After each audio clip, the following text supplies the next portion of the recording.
Nous vivons une crise démocratique. Elle est profonde et s'accentue chaque jour davantage. Elle s'accentue en effet quand la Première ministre décide, courageusement, après des mois de mobilisation syndicale et de débats parlementaires, d'utiliser l'article 49.3 pour faire adopter sa réforme des retraites. Quand un gouvernement est régulièrement condamné pour inaction climatique, il serait juste de ne pas se tromper de combat et de vouloir criminaliser l'engagement écologique de militants pour la planète. Parce que par contre, dans notre grand pays démocratique, on ne dissout pas les groupuscules d'extrême droite comme les remparts. On les laisse manifester en plein cœur de Lyon avec des banderoles sur lesquelles on peut lire « L'immigration tue » ou encore « Immigrés assassins ». Et on les laisse installer des pancartes racistes sur les grilles des parcs de la ville qui témoignent d'une violence politique inouïe. Il est toujours bon de rappeler quelques vérités. Proportionnellement à sa population, la France accueille moins d'immigrés que l'Allemagne, la Belgique ou les Pays-Bas, et 3 fois moins que la Suède ou l'Autriche. Elle se trouve en bas du classement des pays d'Europe occidentale, au même niveau que l'Italie et le Royaume-Uni. De fait, je me demande de quel grand remplacement parle-t-on. Dans le débat sur l'immigration qui s'annonce, nous devrons être présents. Nous le devons à la cohésion nationale de notre pays, à ses citoyennes, à ses citoyens. Il n'y a pas d'autre alternative possible, car il y a en Europe, en France et à Lyon, des dynamiques qui sont à l'œuvre et qui sont profondément inquiétantes. Quand je vois que pendant une semaine entière, la presse s'est focalisée sur l'accident tragique de la disparition de 5 milliardaires partis à l'aventure, et ils sont bien libres de le faire, mais que cette même presse est allée jusqu'à décompter les minutes d'oxygène qui leur restaient, c'est même quelques minutes que la presse n'a pas accordé aux 750 naufragés survenus au large de la Grèce. C'est plus de 80 morts, 500 migrants qui demeurent introuvables. Il n'y a pas de bons et de mauvais naufrages, et nous ne devons pas nous habituer à l'insupportable. Il y a une libération de la parole, de la haine plutôt. Nous la subissons tous les jours. Cette libération de la parole, elle est homophobe, xénophobe, antisémite, radicale. Alors regardez simplement ce que dit l'extrême droite.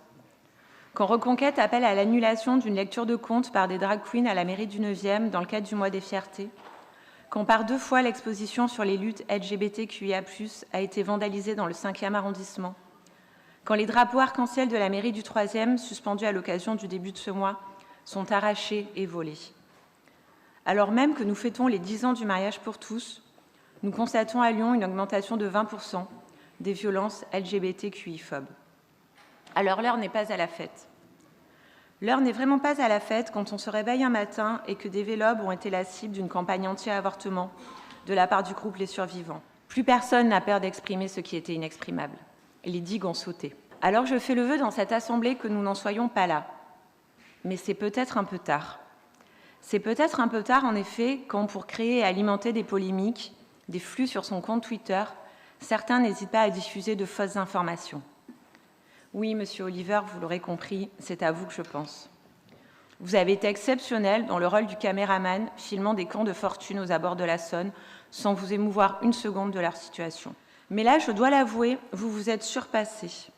Le terme écosexualité balancé à tort et à travers pour laisser croire que la ville de Lyon finançait à grands frais la pornographie.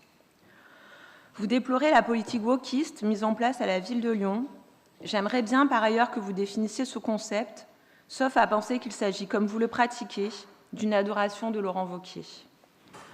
Vous avez, à grand renfort de fausses informations, de fausses vidéos, fait croire que la ville de Lyon a loué des subventions à des artistes se mouvant nus dans des potagers. Et après.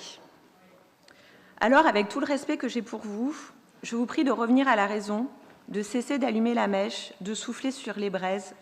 Il fait déjà bien assez chaud. Des oppositions sur le fond, nous en avons de nombreuses, mais nous, les amateurs, comme vous aimez le dire, nous tâchons au mieux, avec force et conviction, par la mise en œuvre de notre projet politique, de faire société. Car je veux vous dire qu'en matière d'humanisme, de défense des valeurs de notre République, c'est vous qui faites preuve d'amateurisme. Je ne veux pas croire que dans ce combat-là, vous usiez sciemment de propos et de phrases malignes visant à satisfaire une clientèle d'extrême droite à des fins électoralistes. Je souhaite ici réaffirmer les valeurs que nous partageons dans notre groupe et affirmer avec détermination nos valeurs d'humanisme face à ceux qui les attaquent chaque jour. Parce que nous, socialistes, nous continuerons à nous battre pour une justice climatique et une justice sociale. Il nous faut assumer et prendre à bras-le-corps ce débat sur le terrain des valeurs face à la montée de l'extrême droite et des populismes. Si les violences et les haines dans notre République ne cessent d'augmenter, arrêtons, en tant qu'élus de la République, d'y contribuer.